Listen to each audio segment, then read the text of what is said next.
मैया सासे हिर'आ माने साउथ इन्डियानि सिनेमा बायदि फैनानै पिडब्लिउडि अफिसाव दादागिरि खालामफैदों। बेफोरबायदि दादागिरिखौ जोङो मालाबाबो गिया। बड'लेण्ड गभर्नमेन्टआ खालि गोजोना थाथों होननानै सान्थिया थाथों होननानै जोङो जेबो बुङाखै।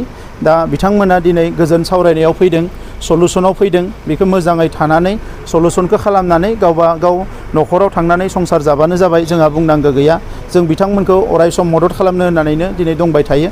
नाथाय जोंनि मुङाव मैयानिफ्राय जेरैबायदि गाज्रि फोसावदों, बेवहाय माने पार्सेन्ट लानाय बायदिसिना लानाय बेफोरथ' नंखायखा। दा बिनि थाखाय जोङो बिथांखौ केस होनो हायो।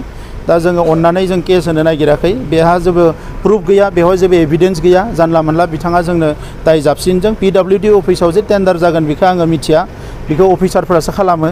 दा बेवहाय बिथांमोना जोंनि मुं लानानै बा एमएलए नि मुं लानानै जेखौ बुंदों जोङो बेखौ कन्डेम खालामो।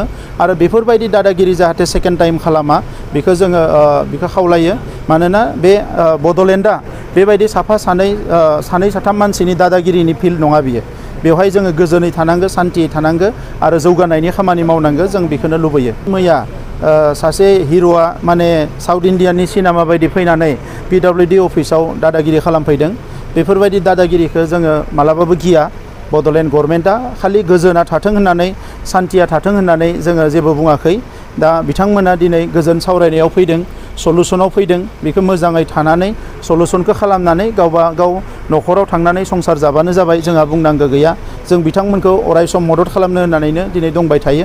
नाथाय जोंनि मुङाव मैयानिफ्राय जेरैबायदि गाज्रि फोसावदों, बेवहाय माने पार्सेन्ट लानाय बायदिसिना लानाय बेफोरथ' नंखायखा। दा बिनि थाखाय जोङो बिथांखौ केस होनो हायो। दा जोङो अननानै जों केस होनो नागिराखै। बेहा जेबो प्रुफ गैया, बेवहाय जेबो एभिडेन्स गैया। जानला मोनला बिथाङा जोंनो दाय जाबसिनजों पिडब्लिउडि अफिसाव जे टेन्डार जागोन बेखौ आङो मिथिया, बेखौ अफिसारफोरासो खालामो।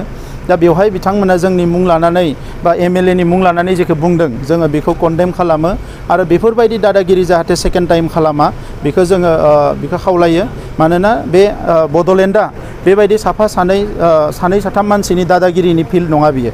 बेवहाय जोङो गोजोनै थानांगौ, सान्थियै थानांगौ आरो जौगानायनि खामानि मावनांगौ, जों बेखौनो लुबैयो। मैया सासे हिर'आ माने साउथ इन्डियानि सिनेमा बायदि फैनानै पिडब्लिउडि अफिसाव दादागिरि खालामफैदों।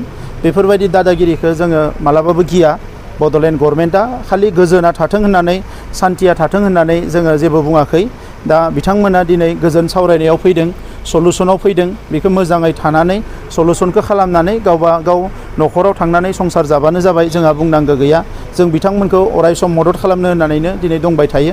नाथाय जोंनि मुङाव मैयानिफ्राय जेरैबायदि गाज्रि फोसावदों, बेवहाय माने पार्सेन्ट लानाय बायदिसिना लानाय बेफोरथ' नंखायखा। दा बिनि थाखाय जोङो बिथांखौ केस होनो हायो।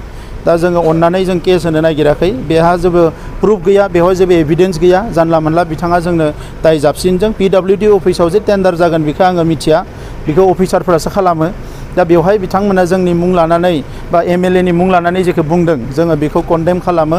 आरो बेफोरबायदि दादागिरि जाहाथे सेकेन्ड टाइम खालामा बेखौ जोङो बेखौ खावलायो।